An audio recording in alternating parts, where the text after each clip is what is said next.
पर उस वक्त नाजिल हुई जब आप गार हिरा में इबादत में मसरूफ थे कि अचानक जिब्रील अलैहिस्सलाम आपके पास आए और कहने लगे, ए मोहम्मद पर आप सल्लल्लाहु अलैहि वसल्लम ने फरमाया मैं तो पढ़ा हुआ नहीं हूँ।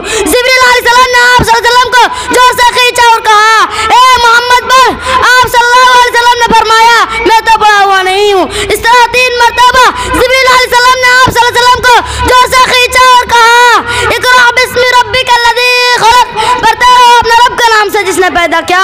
खलक़ल इंसान मिन अलक़, जिसने इंसान को खून के लथड़े से पैदा किया। इक़रा रब्बुकल अकरम, पढ़ते रहो और आपका रब अकरम वाला है। अल्लज़ी अल्लमा बिल कलम, जो कलम के जरिए इल्म सिखाया। अल्लाह वल इंसान मा लम यअलम, जिसने इंसान को सिखाया जिसको नहीं जानता था। इन आयत करीमा से इल्म हासिल करने के लिए आप साथ ही इल्म हासिल करने का अदब भी बता दिए गए और कलम की ज़रूरत और अहमियत भी बता दिए गए और कलम की ज़रूरत और अहमियत भी बता दी गई, जिसकी इस्तेमाल इंसान इल्म में कामयाबी हासिल करता है। मेरे इस्लामी भाइयों, इल्म हासिल करना इंसान के लिए कितना ज़रूरी है। अल्लाह ताला कुरान मजीद में बार बार इल्म और अहले इल्म की अहमियत और फजीलत का तज़किरा गया है। जैसे एक मकाम पर अल्लाह रब्बुल आलमीन फरमाता है, कुल हल यस्तविल लज़ीना यअलमून वल्लज़ीना ला यअलमून, ए नबी सल्लल्लाहु अलैहि वसल्लम कह दीजिए इल्म वाले और बेइल्म वाले बराबर हो सकता है।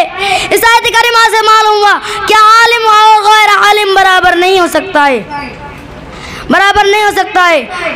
कुरान मजीद के अलावा हादिस में भी इल्म की अहमियत और फजीलत का तज़किरा क्या है, बराबर हुआ है।